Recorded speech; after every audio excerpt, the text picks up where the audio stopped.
Naomi Hercules, Abril 2026 pumasok na sa bagong yugto ang labanan kontra Iran kung saan hindi na lang Israel at Estados Unidos ang laban sa Tehran. Mas pinaiting ng mga bansang Arabe sa Gulpo ang presyon sa rehimen ng Iran habang nilimitahan ng ilang bahagi ng Europa ang direktang suportang militar sa inisyatibo ni Donald Trump. Ang kinalabasan ay dobleng banggaan.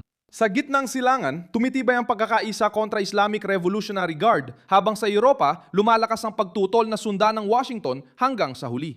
Ang nangyayari sa praktika ay ang paghiwalay ng mga blok sa loob mismo ng krisis.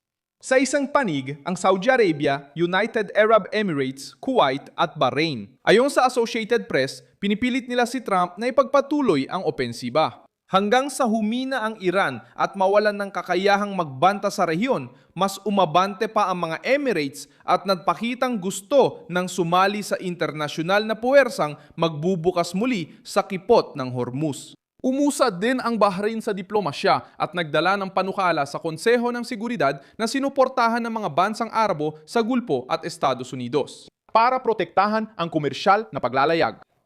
Ipinapakita nito kung sino ang gumagalaw, saan sila gumagalaw at bakit. Dahil alam ng mga bansang ito na kung magpapatuloy ang Teheran na may kapangyarihan sa mga ruta, daungan, langis at mga misil, pwede pang lumala ang sitwasyon. Samantala, hindi buong kaalyado ni Trump ang Europa sa operasyon. Ayon sa Reuters, tinanggihan ng Pransya ang pagdaan sa impapawid nito ng mga eroplano may dalang kagamitang militar papuntang Israel. Sinara ng Espanya ang himpapawid dito sa mga paglipad ng militar ng Amerika habang nilimitahan ng Italia ang paggamit ng Sigonella Base. At sa isa-isang digmaan na ganito kalaki, ang pagharang sa ruta, base o lohistika ay nagpapabago sa balanse ng labanan. Diyan mismo nagsisimula ang mas mabigat na pagbabasang pampolitika ngayon para sa Washington at mga kaalyado ni Trump. Hindi kailangan magbigay ng armas ang ilang bahagi ng Europa para mapaboran pa rin ang Tehran. Sa praktika, sapat ng pahirapan ng operasyon ng Estados Unidos at ng Israel ang talahin ng lohistika at tumaya sa pagpigil. Habang patuloy lumalaban ang revolusyonaryong gwardiya, ipinapakita ng Reuters at AP na ang pagkakahating ito ay naging isa sa mga sentrong punto ng krisis. Sa katunayan, hayagang inatake ni Trump ang mga Europeo na tumanggi magbigay ng mas matibay na suporta. Nagpahiwatig siya na dapat solusyonan ng mga bansang ito ang kanilang sariling seguridad sa enerhiya. Mabigat ang paratang na ito pero nakakatulong ipaliwanag kung bakit agresibo ang talumpati ni Trump laban sa London, Paris at iba pang pamahalaang Europeo.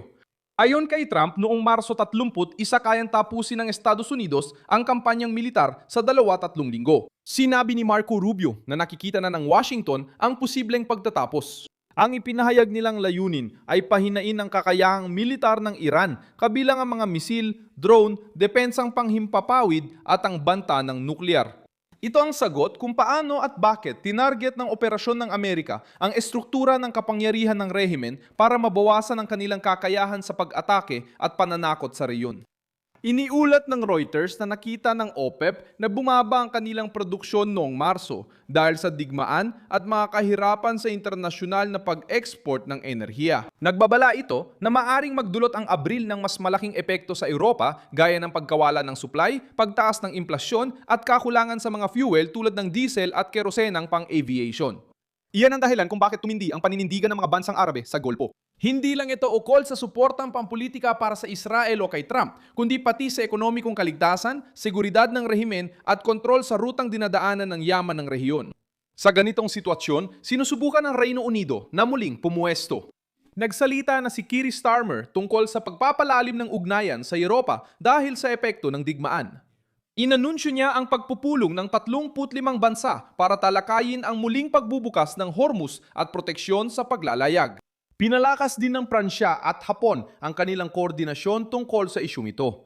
Ipinapakita nitong alam ng Europa ang laki ng problema, pero may isa pa itong ipinapakita. Habang humihiling ng presyon at aksyon ang Golpo, mas gusto ng maraming Europeo na tumutok sa yugto pagkatapos ng digmaan, pagpigil at diplomasya.